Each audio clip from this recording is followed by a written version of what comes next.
प्रिय भक्तों नमस्कार। मेरे चैनल पर आपका स्वागत है।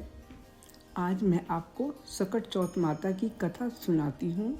सकट चौथ का व्रत पौष माह की चतुर्थी को करा जाता है। इस व्रत को करने से संतान की प्राप्ति होती है, घर में सुख शांति, मन की इच्छा पूरी होती है। आइए इस कथा को सुनते हैं। एक गांव में बुढ़िया रहती थी। उसका एक बेटा था। वह पढ़ा लिखा नहीं था और रोज लोगों की गाय चराया करता था। एक दिन वह गाय चरा रहा था कि तभी उसने एक पेड़ के नीचे बहुत सी औरतों को कहानी सुनते हुए देखा। वह भी वहां खड़ा होकर कहानी सुनने लगा। वहां उसने उन औरतों से पूछा, ये आप किसकी कहानी सुन रही हो?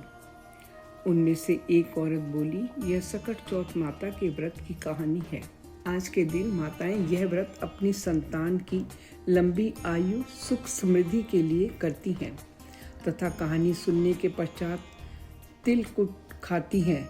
तुमने क्या पता होगा कि तेरी माँ तो 7 प्रकार के भोजन पका कर खाती है।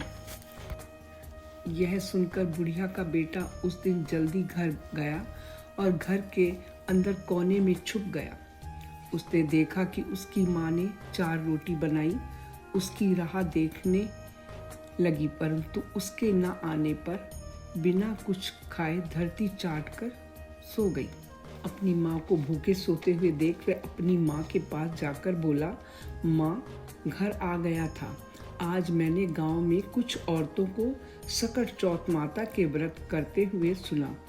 उसमें एक औरत बोली, तेरी माँ तो यह व्रत नहीं करती और आज के दिन बहुत पकवान बनाकर खाती है। जिस देश में बुढ़िया और उसका बेटा रहता था, वहाँ कुम्हार का आवा पकने के समय बलि की प्रथा का विधान था, जिसके लिए हर बार एक नए घर से बलि दी जाती थी।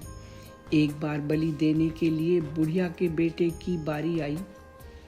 बुढ़िया ने सकट चौथ माता को ध्यान कर अपने बेटे को तिलक किया और उसे कुछ तिल देकर कहा कि जब तुम अपनी बलि के लिए बैठो, वहाँ यह तिल बिछा लेना। बेटे के वियोग में बुढ़िया रो रो कर अंधी हो गई। कुछ दिन बाद राजा को सराई की जरूरत थी। उसने अपने मंत्री को बुलाकर कहा, कुम्हार से सराई लेकर आओ। मंत्री के कहने पर जब कुम्हार सराई लेने आवा के पास गया तो आवा को पका हुआ पाया। आवा को इतनी जल्दी पके देख सब चकित हो गया।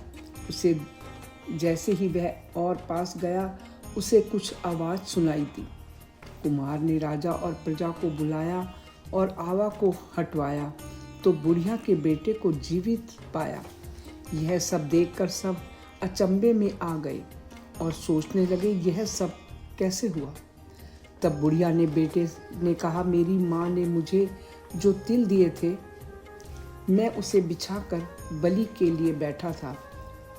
उसके बाद बुढ़िया वहाँ आई और अपने बेटे को जीवित पाकर सकट चौथ माता का धन्यवाद करने लगी।